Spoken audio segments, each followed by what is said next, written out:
Alright, I haven't made a video in a while, so I'm gonna try out something new. A character study of Jotaro Kujo from the comic JoJo's Bizarre Adventure. It's in the third part where we see this guy, and a lot of people ask, why is he such an asshole? Uh, like, probably the biggest act of him being an asshole is when they're on the submarine, and old Joseph, he's like, yo, I'm missing my hand. Can you help me put on this scuba gear so I don't die? And Jotaro basically tells him to blow it out his ass. And that's like, god damn, why is he such an asshole like that? Uh, it's it's a question that I'm going to be talking about here. Uh, I'll have some good answers for it later, but first off, let's just start with him as a general figure, where he's like a very blunt, straightforward guy, a man of few words, not very expressive. Uh, Aside from his resting bitch face, he's pretty stoic, but his mom's flashbacks at the start, they portray him as like a nice little kid, but he says that he got into fights as a kid, so it's his mom might just be painting him in a good light as compared to him actually just being a really nice kid. Even though he's like super tense all the time, he like later on he starts telling like jokes and shit.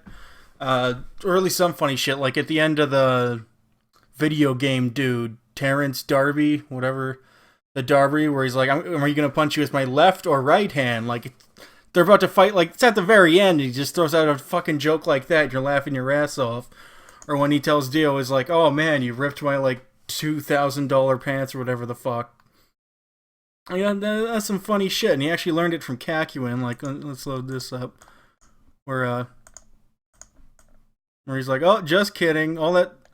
Look at his face there. He's like, "Damn, I'm gonna do that shit," and he does, cause he takes a lot of traits from Kakuin. Another thing is Jotaro is when he's seen like just yelling at people, like the group of girls in part 3 and 4 who were fawning over him in part 4 JoJo, respectively. And he basically just tells them both to shut the fuck up. Uh, I guess it's like he doesn't really like attention, maybe. But there's certain types of attention I guess he just is particularly annoyed by. And you don't really see him smile too much. Like, yeah, let's bring back that photo. That's like, it looks weird. Like, Polnareff and Joseph look normal, but him, it just doesn't look right. It's like when you first, or when Kakuin actually bring him up again, because he's really important with the character of Jotaro. When he gets saved, he's asked him, was like, "Why'd you risk your life to save me?" And Jotaro says he doesn't really have an answer. But Kakuin's like, "Oh, dude, I see right through you. You trying to act like all cool, but it's like he sees him for who he really is." And he's like, "You know what? I'm gonna join this group." And then Jotaro asks him back, "So, why are you doing that?" And he's like, "He's opened his eyes." It's a really ambiguous answer. Or later, where Kakuin says, like, if he was to fall in love, he wanted to be a person like his Jotaro's mother, which makes him feel at ease, which is very important, and will be coming back up later. It's also, yeah, like Jotaro, like he kills Dio. He's like, "Oh yeah, you made one mistake. You pissed me off," and the mistake was like, what Dio did. He's telling me, "Oh, he killed Kakuin." That's like his number one bro. You know what I'm saying? Like, look at that face. Look at it. This is bromance, dude. Because it's like they're both like, you know, antisocial to some point. But anyway, that's like his personality side. Let's also get into the appearance. So let's just take Jotaro, Joseph, and Giorno. Their physiques are pretty much straight resembling a hunk bear and twink. Like the JoJos themselves, they fit into like a template of what you know, like old Joseph bear all the way, Jotaro hunk, Giorno twink, and then like the Jonathan, the first one, he's like, he would be a hunk, but he's such like an ogre of a man that he's a bunk, which is a mixture. And then young Joseph, he's just a little less hairy, which was either be no leaning or bearish hunk. Uh, Jotaro is or Josuke. That's part 4. He's like a cub, which is a bear in training. And then Johnny is like the twunk. But though they have like a they're all fit somewhere, and you might be asking, well, how does Jolene fit into this chart? And she is relevant to this, but we're gonna have to talk about Stan. Stan, you have to learn about talk about Stan somewhat to learn why. Let's see here. Yeah, so it's like when Dio gained a Stan, the Joestars did, and it wasn't like it's like a metaphysical thing more than a physical one, biological inheritance. There's like a spiritual or metaphysical aspect to it. And Jolene Stan is a mix between Kakyoin's and Jotaro's, because it's like hella strong, but it's also can be split up into strings like Kakyoin's. So it's like a spiritual mix between their bromance. And that's because Kakyoin and Jotaro, they were actually lovers. They're secretly gay men in a society that wouldn't accept them.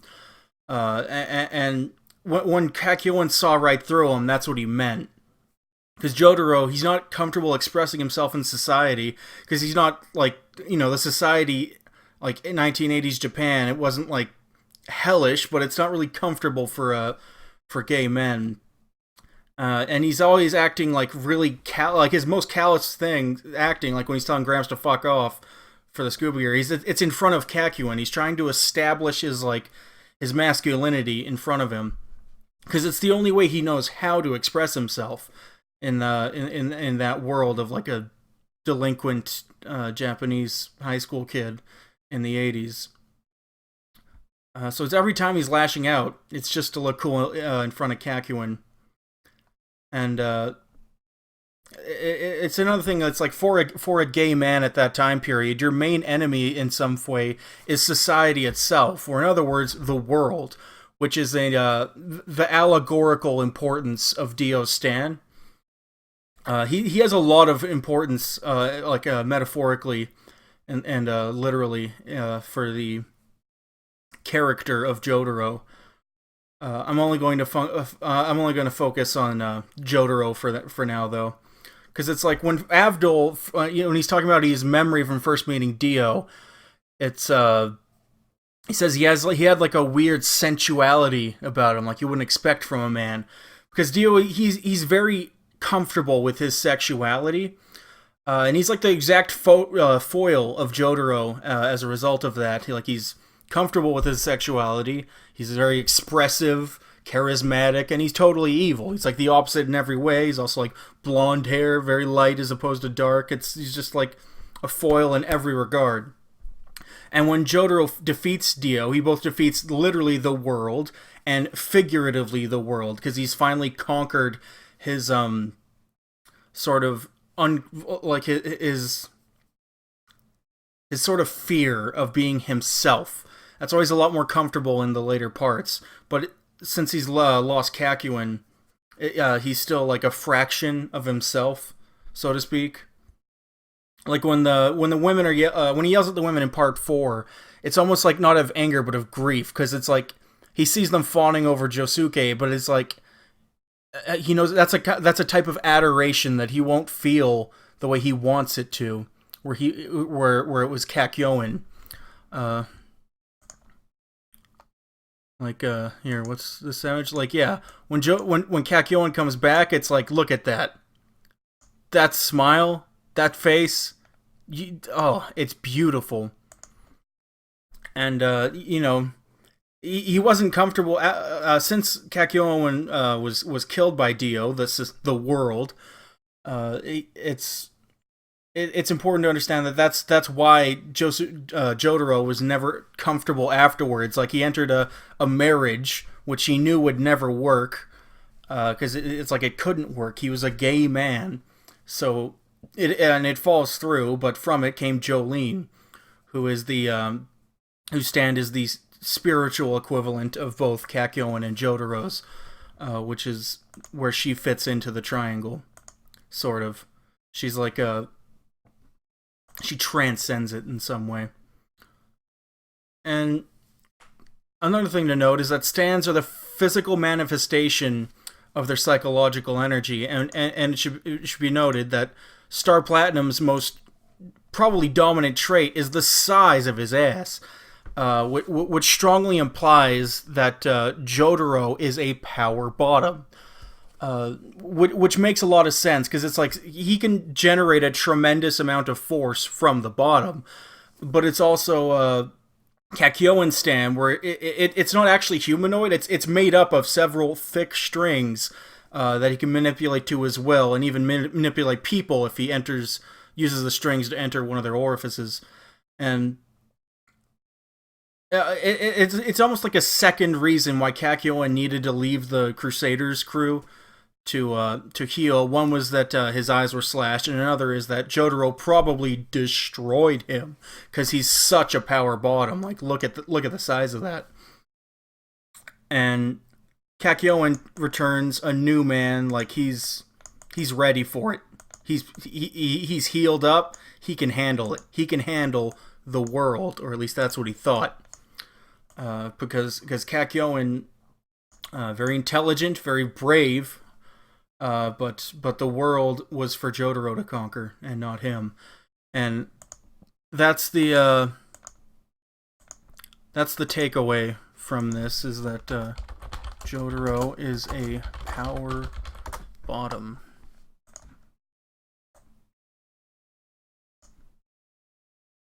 So I hope you enjoyed my character analysis of Jotaro Kujo. He's a very interesting character. A lot of people kind of like say he's like boring because he's just so. He just beats the shit out of everything, but he's lashing out because of the inner turmoil he feels. He's lashing out at the world figuratively, because it's the only way he knows how to express himself. Because he's not allowed to express himself as his the feelings that he really has. So I think it's actually like a really cool character, and it's one of the best examples of a power bottom in fiction.